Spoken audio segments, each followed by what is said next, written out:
balance your burning questions and energy with your hero's unscripted love for the things. Had to let something magical erupt. This is it. The stage is set. The stars have aligned. Take your place, grab your recording devices, and get your voices primed and ready for a huge fandom roar. Let's get louder than a droid rushing through an enemy space station. Let your passionate clamor be the subject of legends.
Of course, you're very known for your time at Baldur's Gate, for your beautiful voice, the unseen heroes that everyone always hears and is part of their journey. Well, Tim, Amelia, how do you feel about being such a voice? Of course, Tim being a regular actor in the midst as well. It's extraordinary. It's one of those things where I really feel like I should have done an accent. As it's so difficult now to just go and do anything, especially people that play this game, especially people that are familiar with my voice. And if you try and say something mundane like, excuse me, can I get a parking spot? Can you move your bins? So that I can, anything like that. Oh my God, that's what Gail would say if he was putting the bins out or parking his carriage. That kind of thing. So it has been quite revelatory, more so than anything else. It's just the same. I've had people in the street, just as you're walking past again, sort of saying, yes, we should really go for lunch. Go, what's that? What? Yeah, it's like watching meerkats at the zoo. I reckon, like, why do I know that voice? Yes, where's that voice? That voice, I hear that voice. It's out of place. That voice should not be in the street. Where is that voice from? Do I fall asleep at my PC again? It's happened again, hasn't it? It's happening again. It's leaking into real life. Yeah, I think the main thing, aside from trying not to dox myself when I order takeaway food, is people assume that I know what I'm talking about. These days, I'm like, no, they're script writers, I don't know what I'm doing. They want me to tell you, where am I going now? I don't What know should I be where thinking I am. now? Where should I be off to? You look at the distance and suddenly you see. On the street, do you get any requests? Can you please do this quote? I love this so much. Of course, Tim, you have a specific quote that people do love you to say.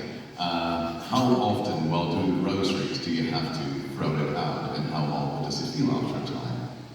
Do you know what? I get more people, more kind of, I think, sort of confounded by the fact that I actually sound like this. This is my day-to-day walking around voice.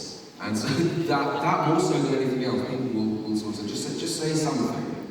You know, hello. They go, oh my God, that's me. So yeah, that's been something. But yes, I do get stop licking the damn thing a lot. But it's a useful phrase. Stop licking. It's a useful phrase in most things in life. Though. Stop licking the damn thing. You don't know where it's been. That kind of thing. I'm good with kids, dogs, the elderly, all of that. So it's good. I forgot the question. I forgot as well because I was just the quote and everything just rings true to me. No, but I can understand because with a voice, people place it somewhere, it's always there, especially because it's your regular voice, we dare to say. It's always there. When acting, you're the part, people see you in a specific that's it. But your voice, it's always there, it's always everywhere, and especially because you also did a lot of different commercials. You are suddenly the narrator of everything in someone's life. Yeah, it's interesting. I think you can tell the people who played Dark Urge just by the ones who look slightly more nervous than the rest about where this conversation is going to go. Aside from that, like, everybody's been really nice. Some people get quite nervous, which I had my favourite response yesterday that I've ever had to somebody who's nervous. I'm just like, don't be nervous, I'm an idiot. And then this one went, yeah, I know. Oh, okay, she's like, that's in your outtakes, I know. Brilliant, that's perfect, because that is me. I don't know what I'm doing. I am an idiot. I just say the lines. Someone types them out for me, I say them aloud in a microphone, and you hear it. Yeah, I wish I had script writers in real life. It would be so amazing just walking through life, knowing what to expect as well. And Tim just said, like, if you're in a movie, if you're in a TV series, if you are that part in a TV series, then people say, I love you in this. But what you mentioned now is that I love you, you are gay. Is that something that is now a completely different twist, or has it always been like that? Well, I think it's the unique thing about this art form is like any other art form, be it TV or film, music, anything, it's passive. You cannot change what that is. That song is that song, no matter how much you may say, that person shouldn't get together with that person, it doesn't matter. Nothing you do will change it. But this art form you can. This art form you spend 600-700 hours with this one particular character or a group of characters. It changes the dynamic. I think that is an extraordinarily unique thing. It's, again, something I wasn't expecting because I'm not a gamer, so you intellectually know that, but you don't realise that until it's there, until it's in front of you. Yeah, I think a lot of people have been discovering that over the last 5 years or so, especially now narrative games of this kind of scale have become more popular. They're realising there's a much deeper connection with the people who play this than somebody who was watching a movie or a TV show, even if it runs for several series, because you are directly influencing things. You are creating a character that explores an aspect of your personality turned up to 11, and you get to explore what it would be like to be that person and make these choices. And so psychologically what happens is really fascinating, and people are discovering things about themselves, about their sexuality or their gender identity, or just like the kind of person they want to be, or the friends they want to have around them. And it's changed people's lives, and like that side of things is very satisfying for me to get to be a tiny part in somebody's life getting better. That's my favourite thing of this. And that's the beautiful part about discovery. But something you've also said is that people who listen to your Dark Urge voice and are like, oh, that is also something I identify with. I play D&D a lot. And when you're playing with friends, you have to stay somewhat nice. You can't go chaotic evil and ruin the entire party for the rest of the day to come. But if all okay for you, you can do whatever you want. And then suddenly you come out. Right? Some people do that stuff. I couldn't do that to my wife. I think she would kill me. But I think if you're playing solo in whatever playthrough you have, you can just go as wild as you want. And I think that's also, as you said, one of the beautiful things about being able to discover the game and what you are and what you want to do. Whereas there's now currently no social boundaries, but you can still discover whatever way there is.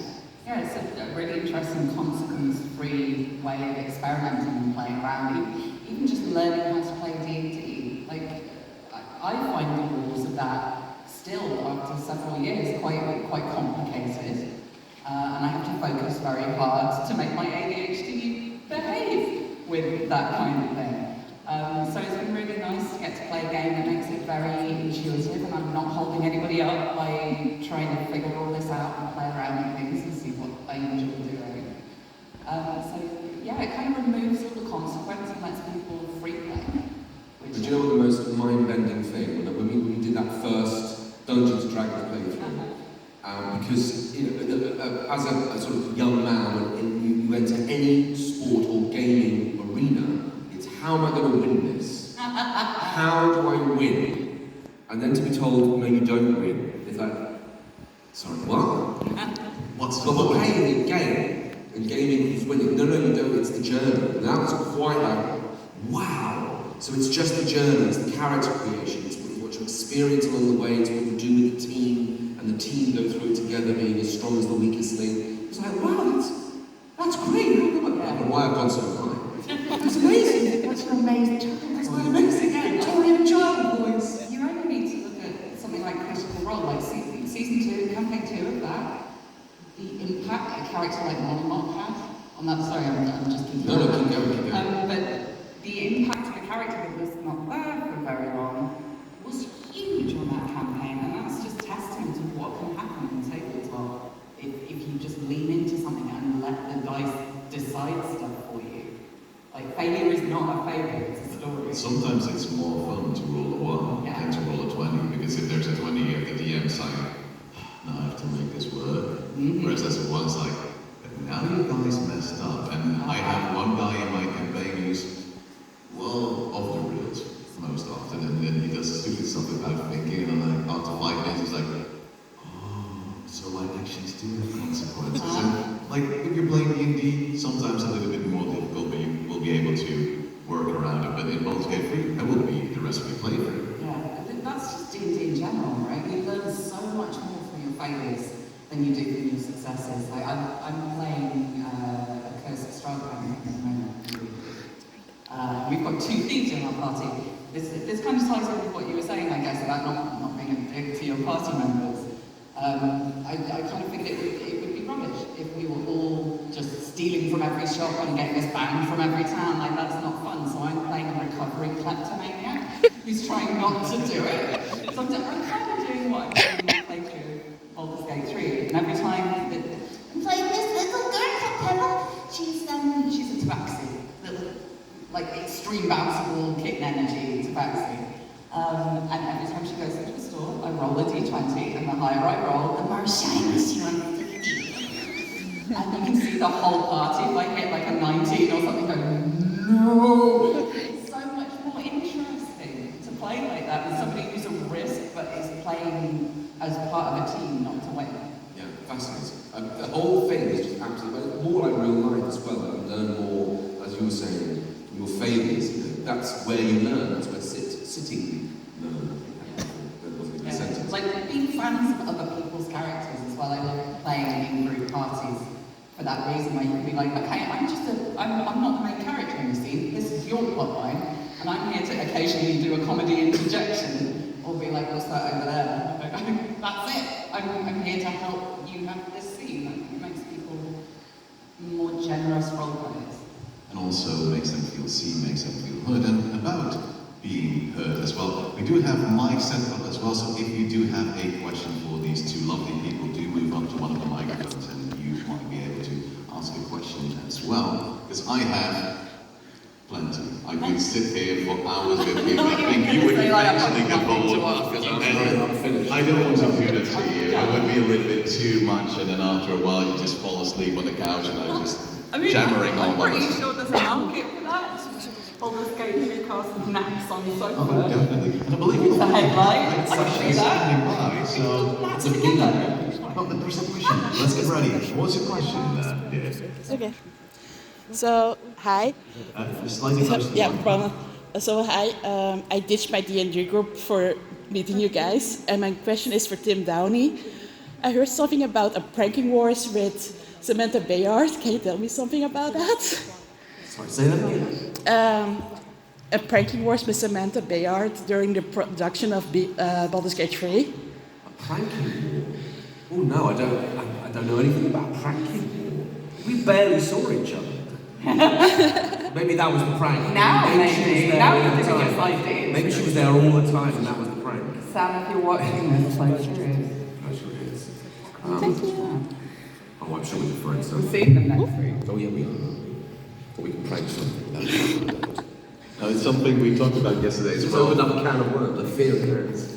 For both of you, it's been a little bit of a COVID project as well. So meaning a lot of the recording had to be done from home as well. To be honest, like, COVID just enhanced what recording for games usually is. Like, majority of games are not like you see behind the scenes of, I don't know, The Last of Us, where everybody's in mocap suits and they're actually having scenes together. That's actually really, really rare. Usually it's just you in a room on your own. You don't hear other people's lines. you're having to hope that the director is giving you enough context so that it sounds like you're having a conversation together. It's always nice as well when they give it a little bit of oomph, and they don't read it. They don't read it like a mum reading it. Sort of like, no, Yeah, my love for you is everything, and you are everything. Go. That's the worst. Lackluster love poem. Lackluster love poem. Your eyes are like the moon and the stars. You're the love of my life and everything in it. You say. Sounds like my vows at the wedding for some reason, and somehow it didn't really ring true. We also have a question over there, sir. Hi, thank you for being here. It's nice to have the opportunity to talk with you. And I have a question about the role that you do as an actor and actress. Is it really different to voiceover in video games than being on a TV set or on a stage? And how do you enter the characters in this case, particular case of the video games? Thank you. So, just to make sure, it's like, how is it different as a voice actor rather than being on TV, being in a studio, stuff like that? I guess in a voice booth particularly, you are having to create everything that would normally happen on a TV set or a film set in your head. You have to not just imagine that you are wearing the right clothes, you have got the right face, and the people are around you, even to the stage of like the room size that you're in. If I'm talking to you over there, your voice gets a little higher and a little louder to cross that space. But if you're right down in the 10, you can afford to go a bit lower. It's just, like technically learning how that works. But a lot of it's breathing, I find. A lot of people forget to breathe and make it sound like they're really moving and talking. Yeah, very much. And I think also it's a kind of cross of so many different styles. Like when I first went in, I thought, oh, it's going to be this, like a heightened version of voice work. And no, actually, no, it's not that. It's that and other things. So it's a little bit like mask work, where you have all the features taken away, and you have to physicalize it. You mustn't over-physicalize it, because then that looks ridiculous.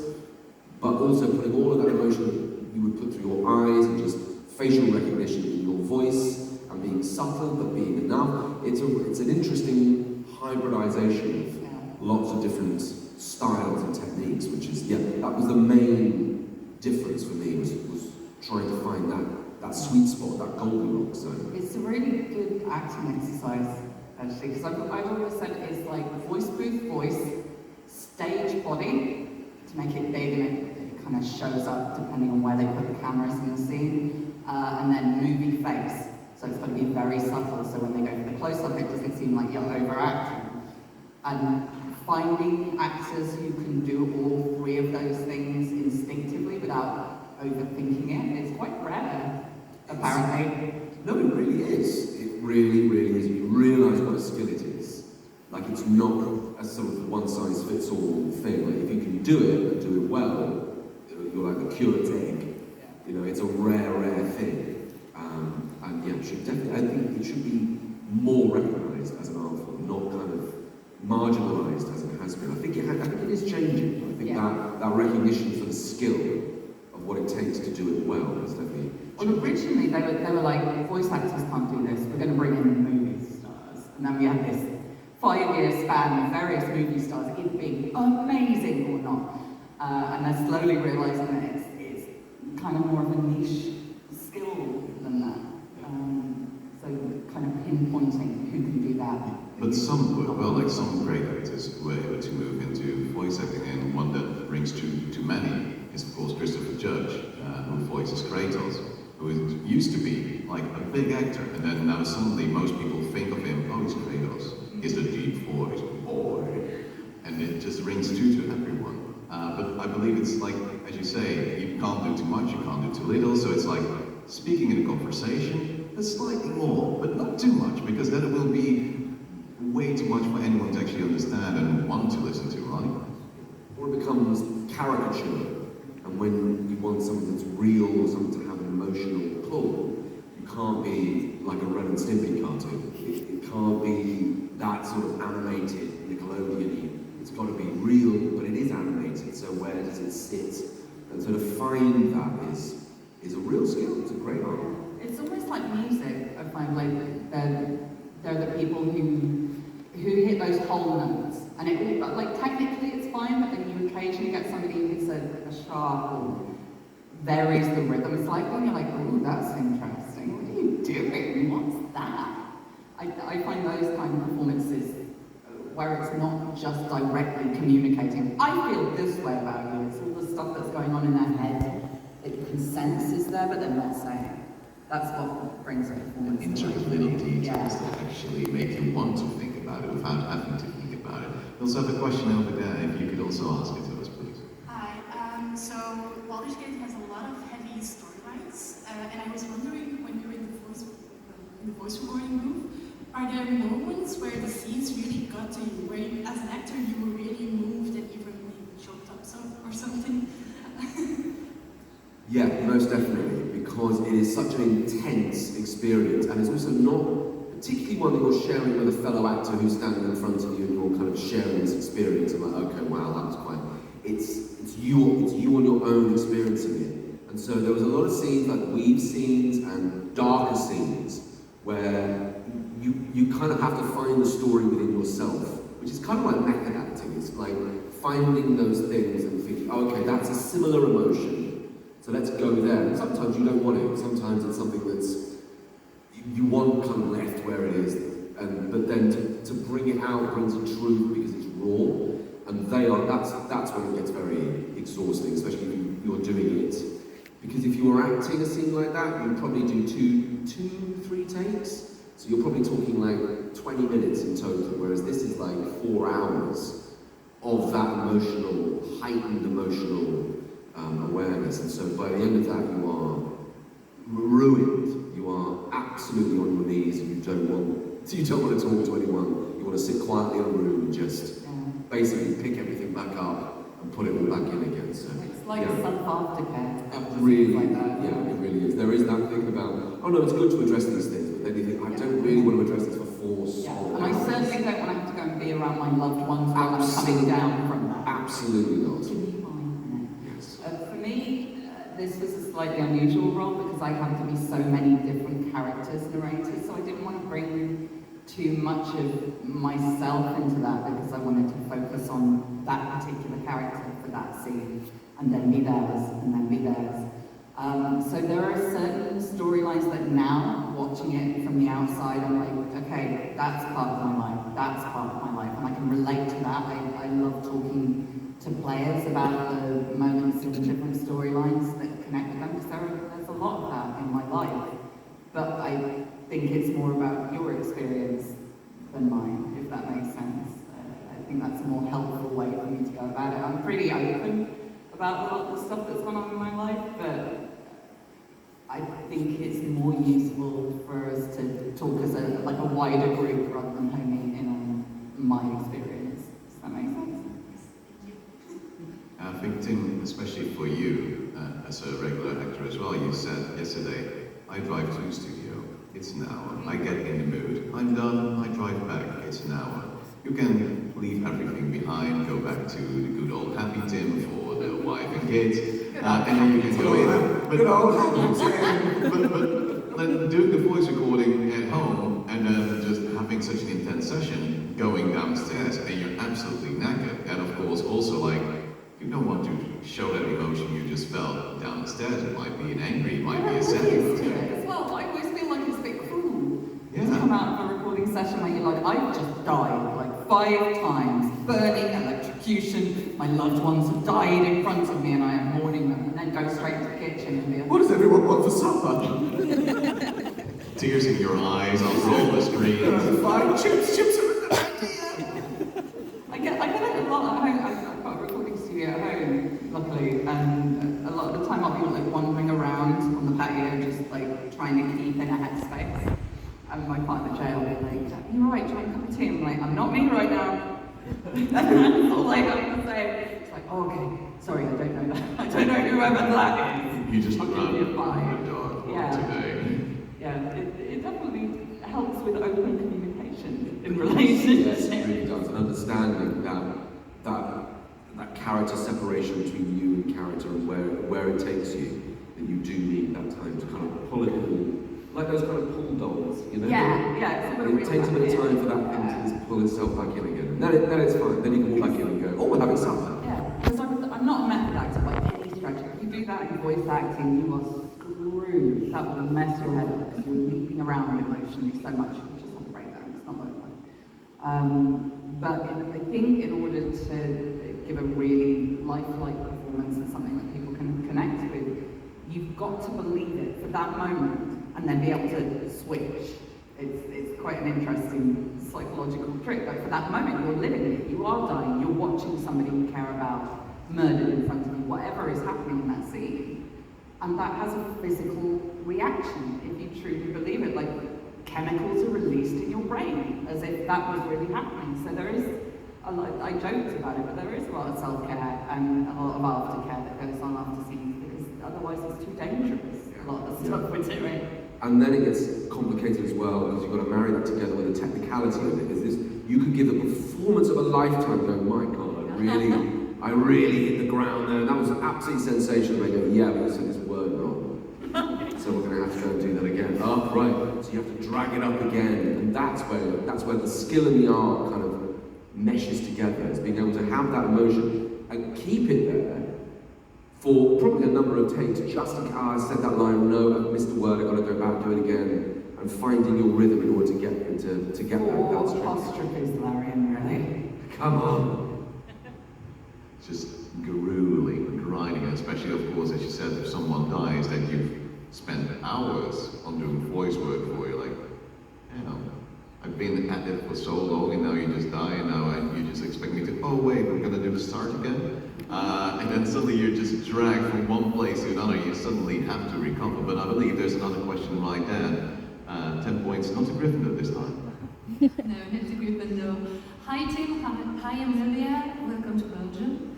My question is, what was your most challenging gig and why?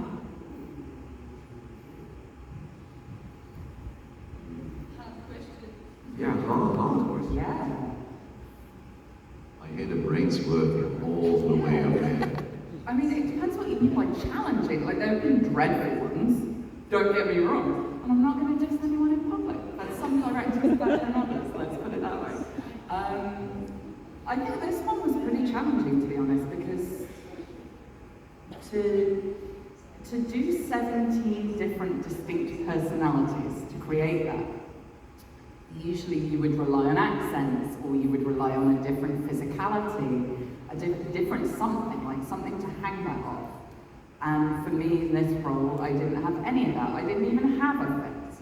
So I had to do it all vocally, and it all had to still sound like me, and technically it was very challenging because sometimes there would be a line that had to be usable for basically any character, but then it would flit into Dark Urge for a couple of lines if you're playing Dark Urge, or a Paladin if you're playing a Paladin. It all technically had to flow in a way that made sense.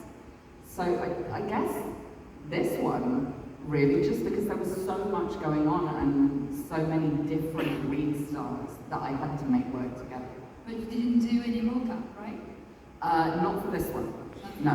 But that's easier. Doing a full performance character gig is so much easier. You've got so many more toys to play, so many more things to use to communicate what you're trying to do. Doing it all just with voice is a very different skill set.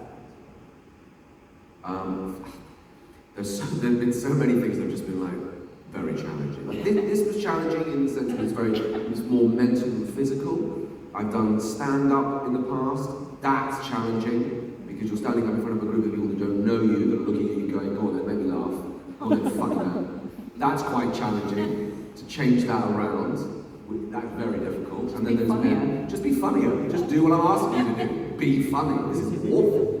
And then there's been physical ones, which have been really difficult. Things like I've had to be thrown in I was thrown in a river of ice. They had to crack the ice off a river.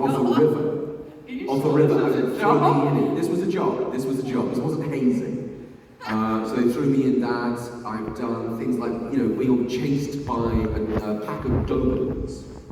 And the take before that, the Doberman hadn't quite realised that the person they were chasing was an actor and had gone for it. Oh, no. So that was quite interesting. They go, right, Tim, you're up, so it's going to be fine. They're tired now, so you're fine. So that's quite challenging. I cracked a rib once by running up a hill. Again, being chased by another dog. I don't know, maybe I have a face. Put a dog on this Biteable man. face. Get a dog and get that dog to chase him. I want to see what happens. And I had to run up, and it had been raining, and it was in a cemetery, obviously. And I had to run up this little bank between these tombs as this phantom dog was chasing me. And as I ran up, I slipped, and there was a root, and I cracked a rib on the root, and then had to still get up, and the camera was on a track, get up and carry on running, and by the end of it, you're going, okay, I can't breathe. That's quite interesting. Okay, shall I do it again? There you go, you see the technicality. Yes, fine, don't. You can hear a whistle. Is there a whistling? Am I punching a lung? What is that? So that's, yeah. So there are I've had so different many flashbacks thanks to those stories, like so many indie projects. Like, yeah, I cracked a rib once in the cold, but I had a tight-waist corset on at the time, and it wasn't as part of the scene. I was just cold. One of my actor friends hugged me, and I just heard this, like, aha! So as long as I keep this corset on, I'm fine. Like, the second I take this off, this is going to be bad. So I just did the whole thing, taking that off. I've had maggots on my face for a zombie movie. That was actually fine. They were great. The director has been creeped out on me. I had, this was on Paddington, and we were doing a reshoot for Paddington, and on the morning, I came in and they said, so you know what the scene is? I went, yeah, I know what the scene is. They said, great, so you're okay with spiders? I was like, what? With full nudity in Paddington. They said, you're okay with spiders? I went, what? Well, that's what the rewrite. I said, oh, I didn't. Oh, I thought we were just doing. I said, okay, come and have a look at this. And they had this long table of various huge spiders, huntsmen, tarantulas, extraordinary things. And they would pick one up and they would literally place it on your neck and go, okay, that's a bit interesting. Put that down. Let's try the scorpions. And then they picked up the scorpions and would place them on your neck. So there's the scene in Paddington where I've got the gun and the bear drops down behind and then I turn around and there's a scorpion on me. Now it looks, for all intents and purposes, that's not real. No, it's a real scorpion. Still with its stinger in. And they said, the thing about scorpions is it will think you're just a tree. So don't move like quickly. a tree. Think like a tree, don't move quickly. It may move, don't worry about that. But if you make any sudden movements, it will sting you, okay? But don't worry, it's like a bee stinging. That's a scorpion! I've seen Indiana Jones, that's gonna kill you! So that was quite challenging as well. Thank you. It's amazing because then you don't have to method act, you're just truly, absolutely horrified. Yeah. In fact, during that scene, there's one bit where I turned round and the whole crew where we were, I turned round and everybody there went, ooh. And you think, okay, that's bad. If the crew were doing that, that's really bad. And I hadn't noticed, but the scorpion had moved from here, and it crawled up the side of my face. So they had to get the scorpion wrangler to come and go, don't worry, it's fine, don't worry, just pluck it. Come on, Kevin, the scorpion. He does this. Don't worry about it. He's excited. He's just patting you with his thing and no worries whatsoever. It's just his usual antics. We also have a question over there. Hi, my name is Koda. I had a couple of questions, but most already got asked, so please bear with me, because this one's going to be a bit more generic. I was wondering, which of the scenes that you both did in Baldur's Gate was that stayed the most with you? Which one was very significant for you that you still remember well? There are just so many that do so many different things. I think the one that really stays with me a lot is the weave scene, because we had to re-record it 3 times. So they were 4-hour sessions. So instead of doing it once for 4 hours, I did it for 12 hours, that particular scene. For various different reasons, either a technicality, it could be that your arm had broken within the animation, so you have to redo it again. They just slightly changed the narrative, they looked at it again, all of these things. And that was very challenging, because it's very intense. And I had the same sound engineer, so on the 3rd time I walked in, we just couldn't really look at each other, just like, hi, are we doing it? Yeah, we're doing First come, your first 8 hours. But yeah, no, that's really stuff that's kind of burnt in. But it shouldn't burn. It shouldn't. It does. I've got to get that scene too. Yes, it's that. Weaving. That's alright. Oh, that's alright. Oh God, there was so much going on. I think like, one of the main, again, this is critical role related, I don't care, I'm geeking out again. I loved voicing all the little tombstones, like the little moments of memory or just hints of a story that you're never going to get to hear. And there is one tombstone, rather than a full story or like may the crows use this grave as a privy, which I really love. It takes a certain level of bitterness to carve something like that into somebody's tombstone, and I'm here for it. There's one tombstone that is just the letters NT, and I had to stop the recording session for 5 minutes because I was not emotionally prepared. It's got a large amount of significance to anybody who's really into Critical Role, and it's a character that died, and it was awful, and I hated it, and I had to stop it. And I was like, okay, firstly, is this a reference to what I think it is? And the director was like, I'll check with the writers. Tap, tap, tap. Yes, it is. Okay, can you just send them a message for me? How dare you? Don't do this to me in the middle of a recording session. It's not fair. So I think moments like that really stuck with me because the rest of it, emotionally, we were hopping around so much. It was like tiny moments or silly stuff, like a boat beckoning you over, which is a mental image, is really fun. Yeah, it's the silly stuff that stuck with me. Okay, thank you. I can already imagine, because especially as a narrator, you then have to be very calmly about what's on the tombstone, and you're just seeing it like, oh boy, and then you have to still do it with a relatively neutral voice as well. Yeah, like most of them we were trying to, the same with the, God, what are they called? All my words have gone away now. Like the memories of a dead person in their shadow case. Those we tried to make very emotive. We wanted to make it feel like, oh, you killed it. Like, you kill a bunch of people, and then you get to see the memories of who that person was and their family, and you're like, oh, no. I love doing that. Yeah, consequences. This was a real person who had a life. Had, past tense. So usually we make them quite emotive and quite, like, we wanted to draw somebody into that story, but for that one tombstone, we just wanted it to be placed very neutrally, just empty. And then for the people that meant something to, it was like, and now the emotionally destroyed. Enjoy. Just in the middle of a game, finding something, just wandering around, oh boy, and just ruined. Yeah, days. the gravestones in general in that game are very well written. And you just find them out of nowhere, you're like, oh, this is something, and you hear something, oh, okay. The layers of realization. It's just beautiful, and I believe we have yet another question over there. Hello. My name is Noah. I was wondering about your audition process. How did you feel during, before, and after? Did you feel like, oh, this is really going to be something, or what was that like? Well, I'd never auditioned for a game before, so when this came through, I was like, oh, okay, game, that sounds quite fun. And then on the audition brief for Wizard, it said Henry Cavill in the Tudors. So, okay, I can do that. I can do Henry Cavill in the Tudors. That'd be fine. Surely you just does. Is that you doing Henry Cavill? That was me doing Henry Cavill in the Tudors. I did it with that. The worst impression. I think you'll find. Go back and watch it. That's exactly how it is. My name's Gail. So I did a kind of version of it. Okay, there's probably something in the region of this. I think that might be quite fun, and I'll make it a bit funny because that's quite funny. And I'll make that a bit funny, and we'll see what happens. And then you send it off. And most auditions, you kind of throw them into the void and think, okay, well, you know, if it comes back, that'd be great, fantastic. And then it comes back in to say, oh yeah, congratulations, you're playing that wizard, the Henry Cavill wizard. Oh, brilliant! That's great. What's the game called? Oh, we can't tell you that. Okay, what's my character called? We can't tell you that.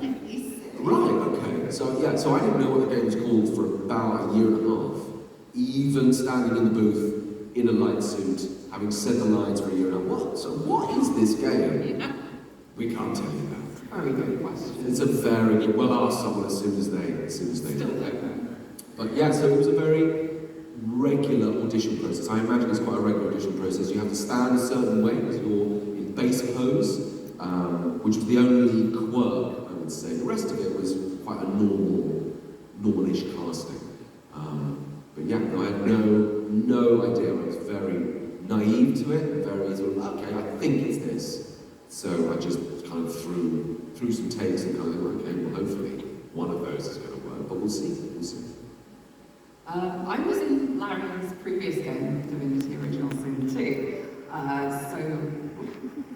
Oh, somebody knows Melody, yay! I missed playing her so much. Yeah, so when Baldur's Gate 3 was announced, and I was like, oh, okay. Oh well, I'll cheer them on from the sidelines. It would have been lovely to be in it, but never mind. And I started seeing the scenes come out, and early access hit, and I was like, this looks badass, god damn it, oh, very fly. And then they decided they wanted a voice narrator, and I got a call to audition for it, and I was like, okay, we can try this. I did the audition, and I remember walking out of it, and my other half went, how'd it go? And I was just like, this isn't my role, this is somebody else's role. I mean, it would have been great, but no, I don't feel like this is it. And the original direction was kind of Scar from The Lion King. It was that very like sitting back, like, oh, did you roll a one? That's a shame for you, isn't it? Oh dear.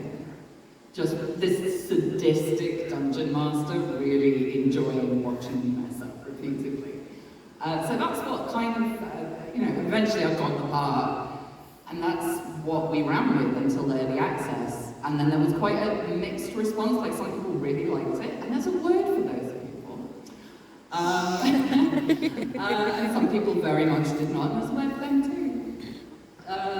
Then we started playing around with it a bit more and adapting it, because we kind of felt like being domed like non-stop for the entire course of this game would have been a lot. We used some light and shade and some flow to it. And then we started giving different characters their own unique narrator. So Shadowheart's narrator or Gale's narrator are very different from Dark Ages' narrator. Getting to play with that was a really cool acting challenge. But yeah, it all started with Scar from The Lion King. That's kind of what we stuck with for the Tadpolly lines. But just testament to the fact, I don't know whether an audition has gone well or not, and I try to remember that these days, and just do the audition and just let it fly away and see what happens.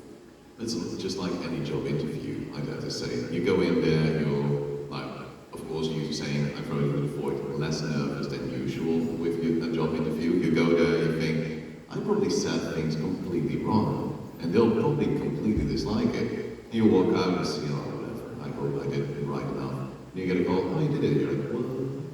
Well, that's psychologically, I think, what happens when you relax into stuff like that. You end up with the jobs and the roles that are right for you, as opposed to just, I'll be whatever you want. What do you need me to be? Please, I'll change everything about my personality.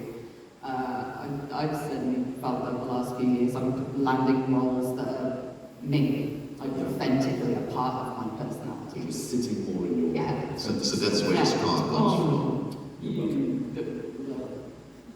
So that's where the scar comes from, and that's why everyone thinks Tim Downie is currently Gale of Waterdeep. Tim Downie is gay. Like, oh yeah. And he didn't know. I don't know how he didn't know. No idea. I don't know why I was so oblivious to that. The man who loves books and the occult didn't realise he was gay. I know, it's weird, isn't it? It is a strange thing. Yeah, and I didn't even record it in my study. I recorded it, the audition, in my daughter's bedroom, which was just blank with like teddy bears in the corner. So how on earth they saw, oh yeah, that's you. That's the one right there. We need him, and we need him right now. I believe there's one more question out there. Hello. So, I've been playing D&D since 2018, and during all those years, more specifically during the pandemic, I also met my boyfriend through D&D. It first started off as our characters dating in-game, but then eventually it's got real outside of it, and we've been together. Character character lead. We love it. For 4 years. So far, it's going well. However, during those years, I've also heard many horror stories on the internet about why romance should not be a part of D&D and why that's terrible and all that shit, basically. Excuse my language. But that makes me question, what is your stance on romance within the game? Because it's a big one for a lot of people. I've got a lot to say about Well, this. you go first. No, you go first. No, because I didn't even realise that this was even a thing. I literally walked in one Wednesday and they said, so we're doing the romance scenes. It was like, oh, just sort of like, oh, I love you, it's flowers. No, we're doing the romance scenes. Like, what do you mean? I had genuinely no idea this was even a thing, that it was even in the game. No idea at all. So it was quite revelatory. But I think from that initial shock, it's certainly changed my perspective. I think also it's the quality of how it's done. So it can be done really crassly. And I think it's been handled brilliantly, which is testament to the writers and the animators. Yeah, it's been very delicate. Really delicate. Respectful. Incredibly so. And I think, so my initial shock was that it was going to be gratuitous. And actually, it's not.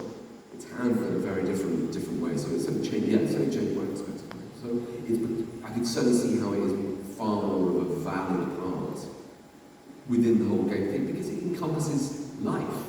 It encompasses everything. So you can't have life without having that. And if it's handled well, then it is a vital part. I think there are two aspects to it. I think firstly, like role-play, romance in general, whether it's in this game, D&D, online role-play. I play a lot of Red Dead Redemption 2 role-play online. And I've had some great experiences. I've been very lucky with the people that I've had those interactions with. I've had a couple of very bad ones. I've seen a lot of people having very bad, unhealthy role-play relationships where people are in it for a kind of real-life wish fulfillment, and at that point it becomes super toxic and very dangerous. There's the second proper character bleed, as opposed to, hey, you and I vibe together really well, like has happened with you. That's the great kind, where you're like, we've realised that we work well together, this is amazing. As opposed to, I genuinely feel like this is a real relationship we're having now, and it's my everything. And if this goes badly in roleplay, I will react badly in real life. Like, at that point, run screaming, that's not healthy, and it shouldn't be happening. I think romance, roleplay can be really healthy for people as well, but like people, I've had so many people like deep down the autistic spectrum who've been like, this has been my proving ground of learning how I can interact and how I can react, and playing with that again in a consequence-free environment where it's safe and it's fun. I think this game in particular is really cool to be able to play with different relationship styles, to maybe try out stuff that you wouldn't have explored otherwise or wouldn't have had the opportunity to. That's really cool, loads of people learning stuff about themselves and their preferences and everything else. I think that's super healthy. The only time I think it can be very unhealthy is when people don't see the bad side of those characters. Because every single one of the romance companions in this game has a flaw, has a dangerous flaw in some cases. And what concerns me is that people will only see the positive and then go and mirror that in real life. And at that point, like the psychologist in me goes, oh no, what have we done? No, please don't date that Starian in real, no, he needs to go to therapy. Don't date that man. Make him go away, heal himself, then date him. Like that, I can fix him, I think is great, and in a game, in real life is very, very dangerous. So I have strong opinions about both psychology and roleplay, apparently. Thank you so much. That's very interesting because, as you said, it's an integral part of life. And luckily in Baldur's Gate 3, it's been done very mindful and very tasteful. Not just like, oh, we have a game, we have characters, we need romance, and then just throw it in there. It is a journey to get there, and it's a very respectful journey where they have to get consent, you have to work for it, you have to prove your work, you have to make the right decisions, And as you said, it's a good way to learn. Of course, people shouldn't dissociate saying that, oh, this is like real life. It stops it just being a tick box, right? Like, how do I get sex out of this interaction? What do I have to tell you to make you sleep with me? It becomes something much deeper than that, and an understanding of like who that character is, what makes them tick, what are they looking for in a partner. They have preferences. You might not be it. And that's not a winnable state. It takes you away from like romance is a win state into, well, maybe we're something else. Maybe we're really good friends. Maybe we help heal each other along the way in this journey, and it's not what we thought it would be. I find that so much more juicy and interesting than just, and then they fell in love. That's the kids' book version of it, right? As opposed to life is difficult and relationships are hard, and sometimes they don't go right, but you can still learn something. I took this really deep, huh? Well, but it's good, because if you're passionate about something, you can at least speak, and luckily you have the microphone, so why not? I do believe we have another question there. I was wondering, since the game has like very specific vocabulary, if there were like specific words that you read that were like, how do I even pronounce Yes, every single session, every day. It got to the point where the writers were just fucking with me, and I know that for a fact. But some of the words are just D&D, right? For me, anything, spells, names, places. Kasha? Something like that. Anyway, 4 apostrophes in a single word should be illegal. No, it's not a thing. No. I'm vaguely well versed in the D&D universe, so some of the things that would trip some people up weren't an issue, but I tended to just rhyme things. I have a very audio sensitive memory, so if I mispronounce something wrong the first time, I'm screwed.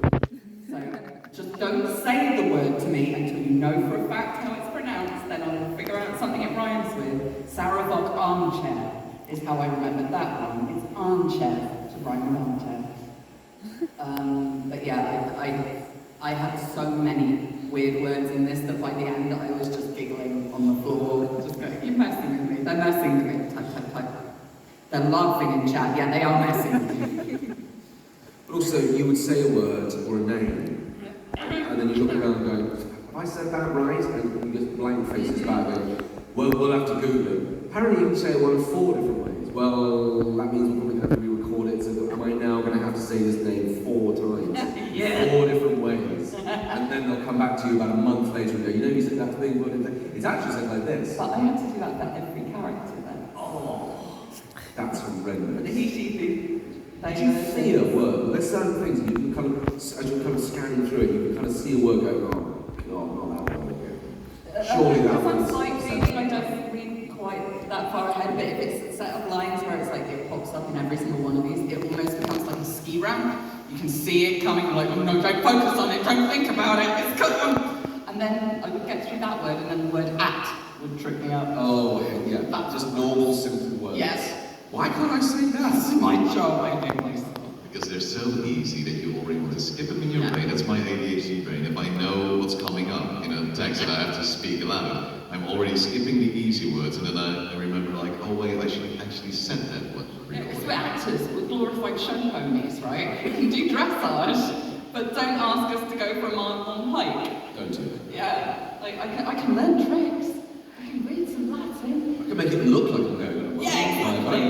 Yeah. You can continue breathing like that. It's all illusion. Definitely. Let's take one final question from you, sir. Hi. Between COVID and kind of the rise of Baldur's Gate 3 and its popularity, D&D and its player base has had essentially an exponential rise. I was wondering how it felt from your end being part of that and knowing that you had an influence on all these new players essentially discovering the game for the first time, being involved in the storytelling prompting, how that kind of felt from your end. Could you repeat that? Just a very small, brief summary of the question, just to be sure. How it felt essentially being a part of the rise of D&D, not rise, but the exponential popularity of it essentially. This game in particular? Yeah, of course, like D&D was already rising, of course. Being a Critical Role fan has always been something. we would not be beginning of this. Baldur's Gate is actually made it way more approachable for a lot of people. It's made it more universal. I guess. And what's made me really easy step in without the social pressure, having to find out your character sheet and then, oh wait, there's a ton of spells that Tim doesn't know how to pronounce yet. Yeah, I've been really surprised and like happily surprised how many different groups this has opened the doors to. Like, there's no way that somebody in my parents' generation, previously I would have mentioned D&D to, and they would have gone for anything other than the classic 80s stereotype of like smelly boys in a basement. It's so different now, and so many people have heard of it because of this game, because it's been so open and so vocal and across so many different platforms, people streaming and TikTok, and watching people play for the first time who have never experienced that before, and realising what roleplay is, realising the fun that you can have from rolling a dice and letting that decide whether you pass or fail, rather than trying to micromanage your whole life. That is one of the most satisfying things. My involvement in it, I see as very minimal. It's more of a global thing now, and it's bringing people of different generations together. Like, I would have loved to, wow, okay, didn't expect that to hit me. I would have loved to play this with my dad, because he died while I was making this game. And he got me into gaming. And seeing other people playing with their parents makes me so happy. Just being able to share your passion, share your journey, and especially with Baldur's Gate being approachable from a very basic standpoint, even if you play D&D, if you play games or not at all, it is playable for everyone. And I can completely understand that and want to share that passion again. Yeah, like the world now is so big, and so many people living in different parts of it who were close before, like getting to play online and having these games, like making a D&D group, making diaries work together is hard enough. Being able to give them a forum for that to happen, like physically, rather than just connecting over Zoom or something. Continuing games, even though geography separates us. Continuing relationships and getting to play together. Like, that's one of the most satisfying things about this, because that has an echo beyond this game. Sorry about that got me No worries, you can't hold down emotions. It's normal to let it out. Tim, do you have anything to add? No, what I find so fascinating is to look at it from a cultural, which is me going off on one, as I usually do on these things, is if you go back to the 1980s and the idea of the video nasties, and Dungeons & Dragons was very much in that satanic panic, that rise of like the doom and death of society, especially in the UK and in America, and D&D was right at the centre of that. We are selling the souls of our kids to the devil. And this was a very, very... How much more? Underestimated. Just curious. Enough. But it can't be underestimated just where Dungeons & Dragons sat back then in the early 80s, at a time when you're having Cannibal Holocaust and Evil Dead and all of these things that were coming out that were supposed to be the destruction of our kids, to now it being seen as a very good thing. It's almost like how The Simpsons were seen. Psychologically healthy. Psychologically healthy. It's not about winning, it's about the team, it's about the group. How can you help each other? This is a group thing. So the migration it has taken from being something that was literally they were burning them in the car parks of churches to now is an extraordinary journey and testimony to just storytelling and unity and bringing together, which is a wonderful, extraordinary thing. And I think, the instant popularity of it when it reached that bigger scale as well just shows that we were missing something as a society. Like, we were missing that group dynamic without it being controlled by a church or a school or a family. Like, it's you as a person finding your people, finding people that speak a similar language to you emotionally and story-wise, who have similar goals, and making something of that. It's a very found family kind of thing, and I think we were missing a creative way to embrace that. Voicing yourself by not being yourself with your friends is very important. It's the weirdest form of authenticity. Like, I'm being authentically me, but also a cat. Very who jumpy. steals things. I don't do that, by the way. You know, like getting to play with an aspect of your personality is so much fun, and very healthy. Giving it room rather than pushing it away. Yeah, I love that. Well, I think that's all for now, and we'll be heading to Hall 3 relatively soon to do some lovely signing sessions.